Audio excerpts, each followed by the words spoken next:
Hello guys and welcome back. Today we have a big episode as we're going to take it looks at two games, and both of these games determine if these teams make it to the playoffs or not. But not only that, there was a lot of crap talk before the game. Now, as you guys can see here, this isn't pertaining to this next game, but Joshua Cothins called out Zach Keister, and then there was a lot of like instigators, Caleb Goins, saying, hey, put your money where your mouth is, let's make a bet. Then Jonathan Stokely, teammate of Zach Keister, was there to defend Zach Keister. So we're going to have to keep an eye out on Joshua Cothins versus Zach Keister. They don't play each other as we're at the end of the season, but we'll have to keep our eyes on that. Now, getting to the good stuff, Brian Watson, wide receiver for the Minnesota Vikings, called out Zach Keister, and you pause it here and take a look at all this crap talk. Zach Keister, after a while, was like, I'm not even going to beef, dude. I'm wasting my time looking down at you. I don't even know. You're irrelevant. And he stopped talking, and Brian Watson kept tweeting Zach Keister even though he wasn't responding. It was kind of funny. And now them two are about to battle. Let's do this thing. Okay, so here we are. We got the Bears going up against Minnesota now. Again, playoffs are on the line for the Bears and for the Minnesota's already kind of clinched their thing, but a win here and the Bears do clinch their playoff run, just so you guys do know that. So pretty big deal, I would say, for these guys. We'll have to see where it goes though. Now we are going to be taking a look at players and things like that. So before we do start, we'll take a look at the players that we need to keep an eye on. Again, Brian Watson, he's the dude who started the beef, trying to get his name out there. Zach Keister as well. Of course he's going to back up everything that he can say, and he's definitely going to talk. We all know that about him. So I'm excited to see where this goes. Keep your eyes on Jonathan Stokely to see if that speed hit that he took later in the series, or earlier in the series should I say, let's see if that affects his play. The Bears need this win though, so this should be interesting.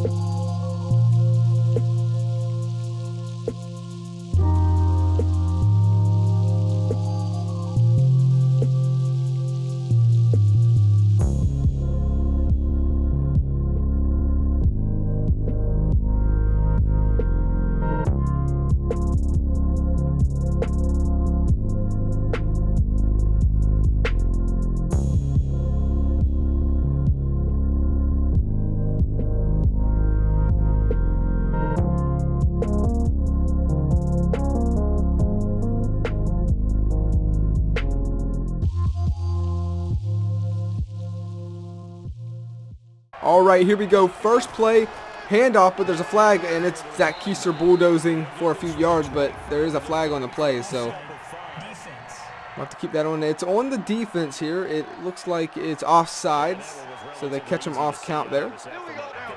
So later in the game, for 2nd and 1, play action here. Trey Wright's going to keep the ball. Has all day to throw it. That's exactly what he does, but incomplete. The tight end McAllister couldn't get his feet in bounds. So 3rd and 1 now set up for the Bears. Play action, it's a handoff. It's a little dangerous, but they do get it. I wouldn't have called not play action, but a shotgun run there. But wow, McAllister finds a wide open spot in the middle of the field and just cuts through it like it was nothing. So later, another run up the middle. And the Bears may have found a weakness in Minnesota's game. It's that middle of the field so far here today. So 1st and 10 here. We'll see Trey Wright, what he can do. But keep your eyes on Zach Keister. We want to see what kind of day he can have as he fights his way for a little bit of a gain there. Decent run. But it's kind of like Zach Keister versus Brian Watson here today.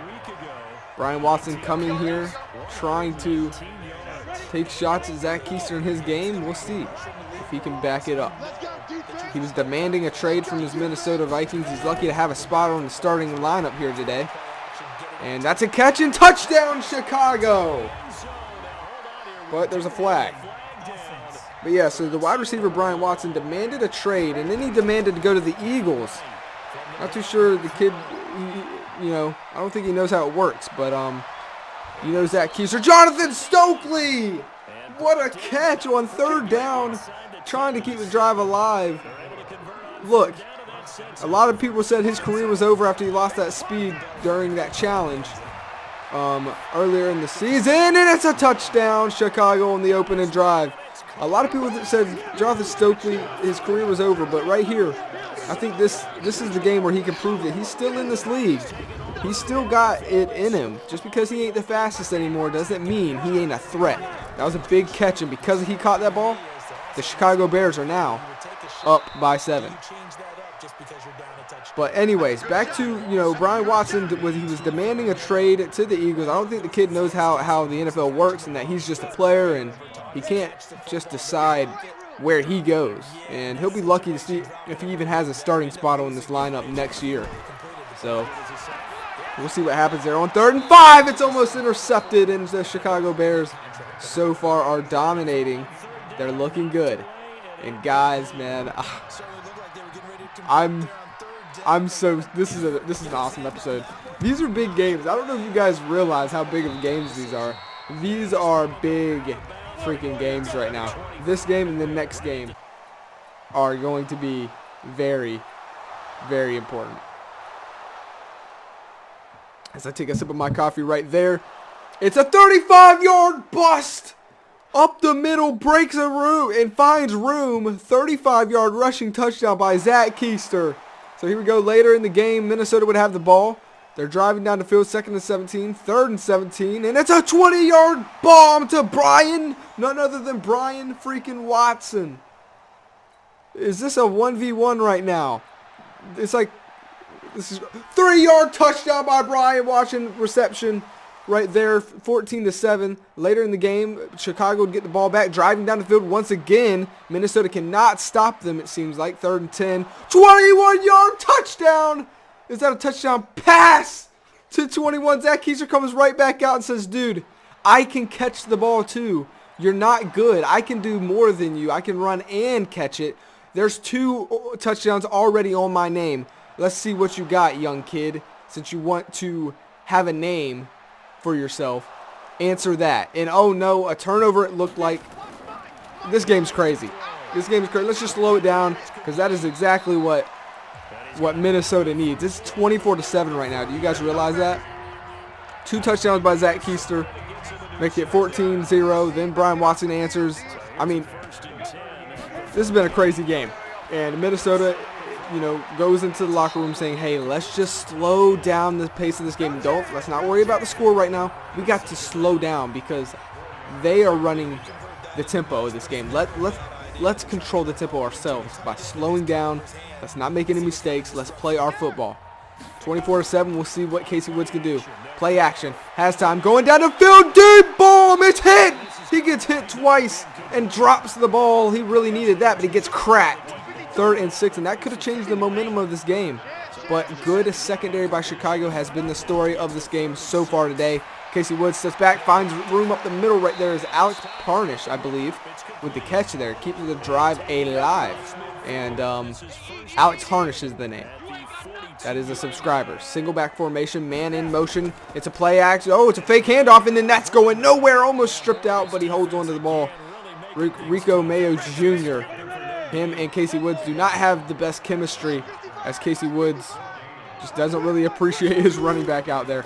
We'll see if that, you know, there's going to be, next year is going to be crazy, boys. I mean, this is already the best season by far in this franchise because all the teams that are probably going to make it to the playoffs are, I don't know. Things are getting crazy, boys, in this series. And honestly, this score right here does not surprise me. This score right here does not surprise me. Everybody was sleeping on Chicago. Everybody says that they had that one-year wonder. I don't think that's the case. Trey Wright finds none other than Jonathan Stokely as he fumbles and rumbles all the way up to the 44-yard line. And again, he's trying to get back on that thing, you know, get back on that horse and be like, hey, I'm still out here doing my thing. Zach Keister to the outside gets stuffed after breaking a tackle. He gets dropped. So 3rd down and 8. The Bears quarterback is in. He's in the zone. See what he does here. Has time. No more time. Pressure gets there quickly. At first it looked like he had all day, and then he didn't. But it wouldn't matter. Zach Keister and the Chicago Bears offense would get back on the field, or get the ball back after making Vikings go 3 and out. And then they would drive down the field. This is the 4th quarter, about 11 minutes to go and some change, and the Vikings just haven't done anything on offense. Brian Watson had that 1 touchdown catch. He had that big 20-yard reception. But besides those, there has been no offense whatsoever for Minnesota Vikings. Big pass to none other than Jonathan freaking Stokely. I'm so glad this man is balling out, because there was a lot of people, even Zach Keister said, dude, your career's over because you have 81 speed. Jonathan Stokely is showing not only can he catch those little medium routes, but he can catch the big bombs. He was wide open down there. I'm so glad that this rookie, he's still a rookie, by the way. His career is not over. He's still balling out there. 2nd and goal because of that big catch. He's had 2 big catches, by the way. And oh my God, I can't stop. Every time I go to talk, there's something else big happening. We got to take another look at this. This is another subscriber, Johnson. He's balling out there, breaking ankles. Give me your ankles, boy.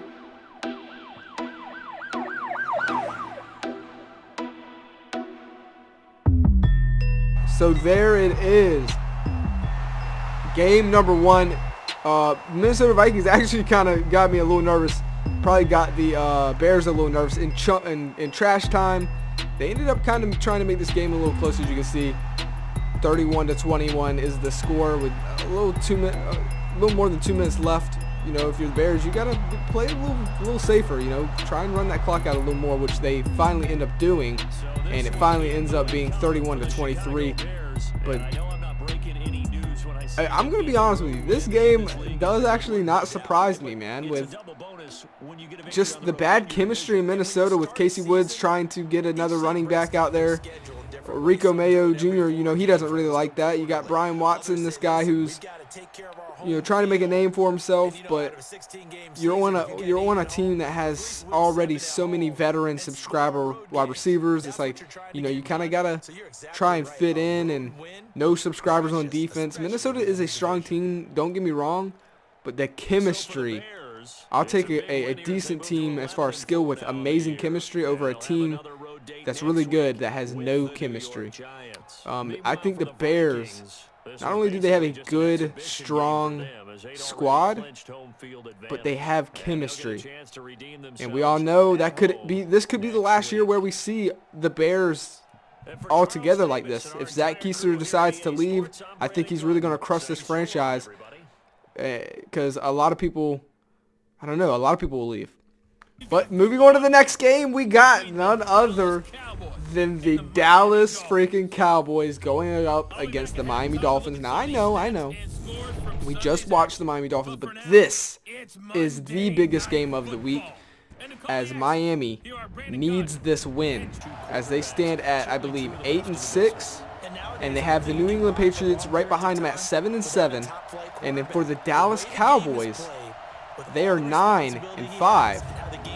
with the Eagles, I believe, right behind them, a tied record. Dallas cannot lose this game. Neither can Miami Dolphins. This is a playoff game. Both of these teams' playoff hopes are on the line here tonight, and it's Monday night, and it's time to get some damn football going. All right? I'm pumped up for this, guys. This game is going to be... There's so much on the line here. This is playoff atmosphere right here. I mean, it doesn't get better than this. And as you can see there, Washington wins their game against the Jets. So Dallas really needs this win. And there's a lot of people here. You know, you got you got to look out for. Gregory Shelton, wide receiver. Of course, you got DK Smith at quarterback. James Skaggs at tight end. Keep your eyes out for them. And, of course, you got Clyde Parker in the backfield. Miami, you know, they're no stranger. Their defense has a lot of subscribers on it, especially in the secondary. You're going to have to keep your eyes out on Jay Fresh, Calvin Jackson Sr., who actually had a pick 6 in last video. And, of course, Al Buckner, direct tackle up there in the middle, and then right outside linebacker to wrap it up for subscribers. Right outside linebacker, Joel Seawright. Now, opening drive, or opening quarter, should I say, Dallas scored 3. So this is looking like it's going to be a defensive game as we're already halfway through the second quarter. As it's Gregory Shelton, that would have been the biggest play of the game yet, but he gets cracked and drops the ball. I think it was Jay Fresh that made that hit. So, yeah, 3rd and 13 here. We'll see what happens. DK Smith going deep, bombing it down the field. Gregory Shelton, whoa, let's take another look at that. He makes up for that drop pass. But it's not going to matter, though, because you're 3 yards short, but still. Gregory Shelton, he is getting better. He's definitely had a lackluster career up to this point. But it's almost like his talent, he's got untapped potential. And maybe it is because he's in Dallas. I don't know, but not just average wide receivers make catches like that. So later in the game, Miami would finally get some time to shine as they would get across the 50 for the first time today. Caleb Goins juking and jiving all the way inside the red zone to the 24-yard line. Now, 1st and 10, single back formation. 3 wide receivers to Tyreek's left side. It's a toss play, but that's going nowhere. Now, for Miami's offense, of course, you got Tyreek Whitehead, one of the best quarterbacks to do it. And right now, one of the top 2, if not number 1, running backs, Caleb Goins. Then, in Miami, you have a beast, a deep subscriber wide receiver core, starting off with Ryan Hatcher. Then you have Ty Anderson, Jackson Myers. These guys, there's no reason why they shouldn't already have a Super Bowl win, but they still don't. So we'll see right here. Play action. Caleb Goins finds opening and breaking away with that speed that he is known for. If there's a team that's going to have a good offensive performance tonight, you would think it would be Miami. They have, I just listed the players they have. They should be doing great, but they end up getting stopped to a field goal, which would be good, and it would make it a 3-point game once again. So 6-3. Cowboys would get the ball back right before halftime. Almost thrown an interception there. Lineman in his face. Dallas to be set up with a 3rd and 8, trying to score before halftime. We'll see if they can do exactly that. DK Smith gets the ball here. What's he going to do? He throws it. It gets cracked. James Skaggs drops the ball. A catch that he probably really wants back right now. Another field goal with this that they have to settle for. Another freaking field goal. That one almost being blocked. So now it's 9-3. A defensive game. It's crazy. So later in the 3rd, like really later, 6 minutes and some change later in the 3rd, hand off to Caleb Goins. A little trick play. Didn't work, but kind of worked. Gave him 5 yards. That's not bad. Tyreek Whitehead steps back, throws the dot to the middle, and I believe that is Ty Anderson with the catch. We haven't really seen much of Ryan Hatcher yet, but we'll keep our eyes out for him. Tyreek Whitehead, what's he going to do? Single back formation. He's going to keep it. Throwing it. Caught by, not too sure who that is actually. Is that? I don't believe that's Ryan Hatcher. So 3rd and 10 later though in the game. Whitehead throws it. And it's intercepted. Blake West comes up with it. A middle linebacker. What was he doing back there? What kind of play did we just watch? I'm confused. We're going to take another look at this. I am completely confused. Look, Tyreek Whitehead doesn't know what the heck just happened. Sucks that that's going to go in his stat sheet. Look at this. What? And then that dude gets flipped. That was what really confused me.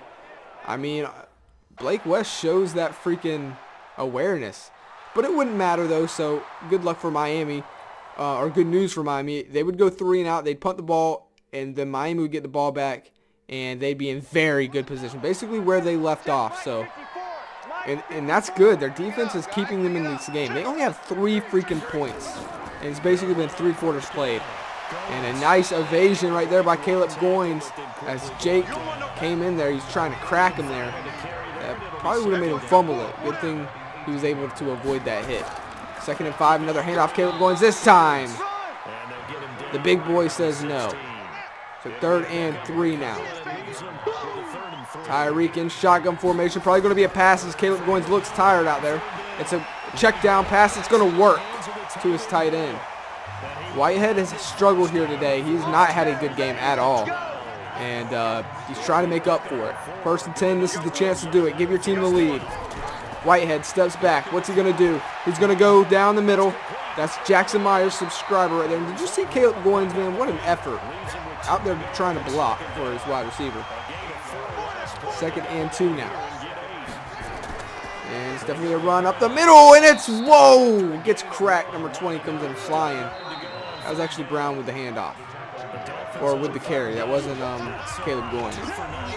So here it is, Miami. You can't settle for in my opinion, you do not settle for a field goal here. You need to freaking score. It's 3rd and 1. 12 minutes left in the 4th quarter. You gotta score here. What will you do? It's a pass and it's touchdown Miami. Jackson Myers, subscriber wide receiver. They have the depth. I just said it. They have 3 freaking wide receiver subscribers. One of them shows up finally. And Tyreek, no one expected a pass right there, especially not the Dallas Cowboys. So 9-10, and what a game. Miami would end up getting the ball back, as you can tell. 7 minutes and some change left. 3rd and 6, 1st down here, and you're looking good. Tyreek Whitehead's going to keep it. He's got it. What's he going to do with it? He's going down the middle, and it's wide open. Ty Anderson. He took an injury in last game that we watched, but he's healthy, and he's ready to play some football. What a big catch right there. 1st and goal, a touchdown here. In my opinion, it's over. Handoff. Caleb Goins has room, but no. Doesn't get the touchdown. Good run, though. 2nd and goal. What will we see? What will Miami do? 2nd and goal. Tyreek's going to keep it. He doesn't want to make any mistakes, so he just throws this one away, it looks like. And it's 3rd and goal now. Caleb Goins looks tired in the backfield. That's probably why they're not running it. I don't know if you guys, a fun little fact here, Miami only has 2 active running backs. So that's going to kind of hurt them, I think. And look at that. I mean, they ran it, but Caleb Goins wasn't fully, he was tired. You can tell by the way his character was breathing out there. He was tired. So Miami settles for a field goal. And maybe if you had 3 running backs in your on your roster, like you should have, you could have handed it to the 2nd string or 3rd string, because they wouldn't have been so tired. Anyway, 2nd and 10. Gregory Shelton trying to break some tackles, trying to get his team motivated. This could possibly be the last chance they have the ball in their hands. And now it's 3rd and 5. The playoffs are on the line. And they know exactly that. As you can see, Gregory Shelton trying to fight. And this could possibly be the last time we see him in a Cowboys uniform. There's a lot of big players that we've heard their names that will be going to free agency this year. So here we go, play action. DK Smith shoots it to James Skaggs. Wow, that is a spot that only certain type of quarterbacks can put it in, and DK Smith is one of them. What a beautiful pass. Here we go, 1st and 10, shotgun formation. DK Smith finds once again James Skaggs, who fights and gets tackled right there. 2nd and 4. Nice, slow, and methodical. Cowboys keeping their cool. They know what's on the line, but they're not going to let that bother them. 2nd and 4. DK Smith going deep. It's tipped. Intercepted. It's intercepted by none other than Jay Fresh, the subscriber strong safety out there. Let's take another look at this. He gets it off the tip. Bad underthrown pass. And they pay the price, and that would be game. I mean, 1 minute to go. And then, oh my God, to put it all in wrap, to wrap it up and ship it off, Caleb Goins breaks a 52-yard rush touchdown. Holy shit, man. That is a big way to say, hey, boys, the playoffs are in our future. Do you not realize that the Miami Dolphins started off, I believe, 2-6? They started off 2-6 this year, and they are now 9-6 with this win. I believe that's correct. Yeah, they're 9-6. Dude, they were 2-6. That doesn't happen very often in the NFL, if it even has ever happened. That, my friends, this is a special run right now. And I don't know how far it's going to go, but Miami is looking strong. Here are the standings after Week 16. There's only one more week, and I don't even think we're going to tune into any games. In next episode, we're going to sim it and then find out who is going to the playoffs. We'll also do subscriber awards in next episode, I think. So it's going to be an exciting time. The Colts are trying to get 2 runs as a row. Don't count out those Colts, man. They look good. Here's the NFC and how it looked. The Seahawks being the best in the NFC. The Cardinals, man, that's an interesting thing. Hooten proving that he is quarterback material. Dallas is still not out of it, though. They need the Giants to lose. They need to win their next game. As you can see, they're there. They're still not out of it. They need a win, though, and they need a lot of other teams to lose. So it's going to be interesting. I think Miami has clinched their spot in the wild card, though. Another win, though, would definitely make it in stone. Here's the schedule for Week 17. I don't think we're going to tune into any game. I think we're just going to straight out simulate it. But if you guys are like dying to see one of these games right here before we go to the playoffs, let me know and we'll make it happen. But I hope you guys enjoyed this amazing episode. I hope it was amazing. Make sure to like it and subscribe if you haven't already. And as always, I'll see you on the next one. Peace.